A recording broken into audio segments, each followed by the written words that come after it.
Stuart's Heller approach in 3 words. Illuminating, disturbing, and transformative. So the illumination is that first phase of something new is possible.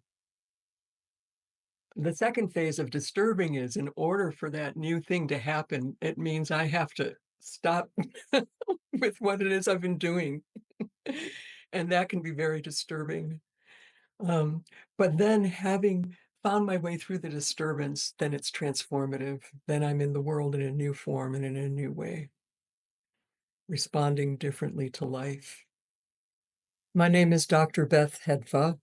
I am a registered psychologist in Canada and also a licensed marriage and family therapist. Um, I blend energy work and psychological work along with ancient and traditional indigenous spiritual teachings um, in my work with recovery from mass trauma as well as personal disasters. I wrote a book called Betrayal, Trust, and Forgiveness, in which I actually quoted Stuart as well. So, yeah, What makes Stuart Heller unique? he has a way, again, of entering into the field, understanding what's going on energetically and physiologically with the person, and he is able to bring that intelligence into connection within the body so that healing can happen. And then, in addition, Stuart has a way of really identifying where things need to shift and helping people discover from the inside out where their resistance is and how to begin to release that resistance. And as I said before, it's energetic, it's in the body, it's not just a mental construct that people are learning abstract ideas and intellectualizing. It's very visceral, and that helps people connect to something deep within them that can help them grow.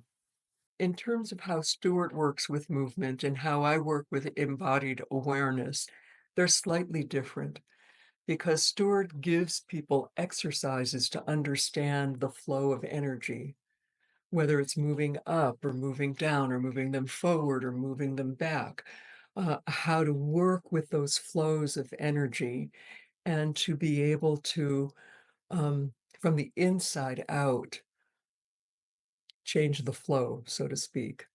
But what I do know, Stuart gives like the real concrete fundamentals of understanding how are you moving in the world?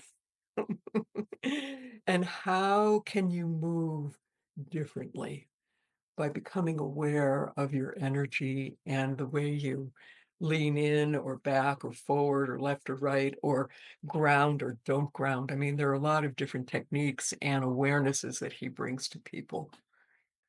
Stuart will show people a way to approach themselves in their inner experience. The more we can engage with that, it actually then changes how we move in the world in very concrete ways so that you can, with greater conscious awareness, notice when your body is contracting and go, oh, wow. Or I'm leaning way forward right now into this. And you know what? I could take a breath and lean back for a moment and rest and take in what's going on around me. And then when we do these very simple little adjustments in our posture, in our presence, life begins to change and change in positive ways. The more conscious we are, the more aware we are. Why is this important to you? Because of the work that I do with people, especially around personal healing and self renewal, the work that I do is very much geared towards taking people through what I have looked at as an initiatory process.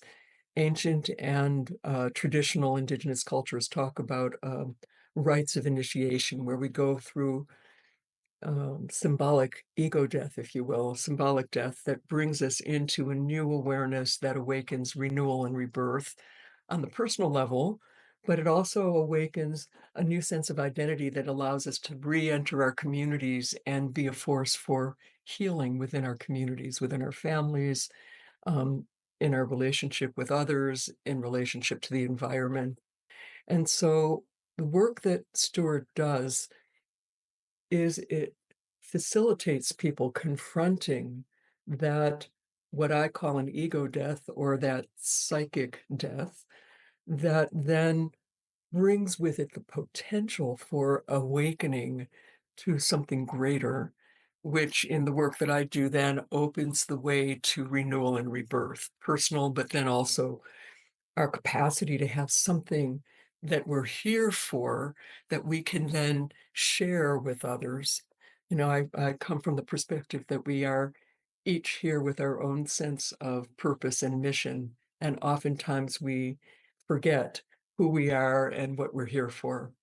And so as we come back into the flow of our true energy, we can then realign with what we're here for and who we are, and then bring forth our gifts to others.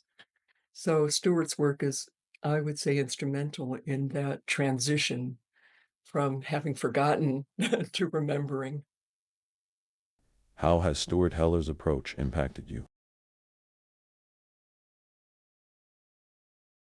An imprint of being willing to chart a new course and be that pioneer, bring in new ideas and new perspectives that may or may not always be immediately embraced.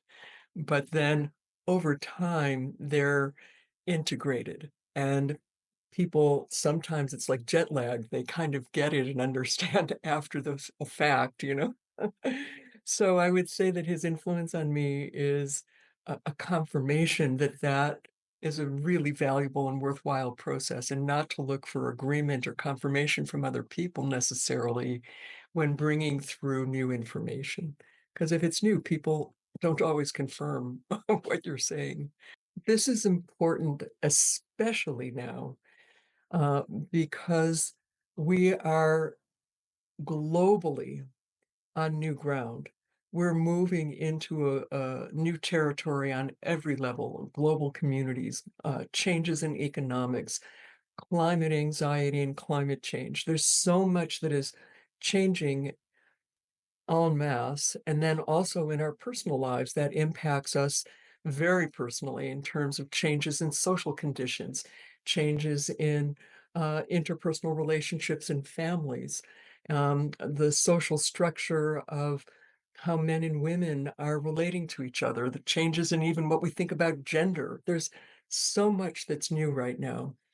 And if we approach change with that instant fear reaction, that sense of we must protect and defend against change, as opposed to recognizing that we can work with the energy of change within ourselves, and then find that new sense of perspective and balance within, that sense of inner harmony that allows us then to create a sense of relationship to what's going on in our world with greater harmony.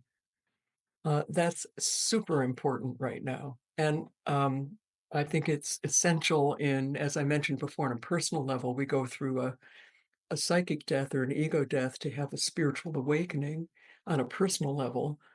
We're doing that en masse globally right now. So having the personal skill makes a huge difference in helping the collective awaken. What do people lose by neglecting self-awareness? Okay, so if you're not paying attention to expanding your awareness and becoming more consciously aware,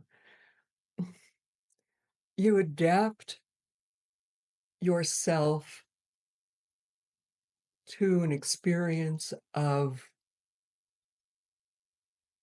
coping with pain and managing the pain that you feel by developing safe habits and patterns that keep you from really living life fully.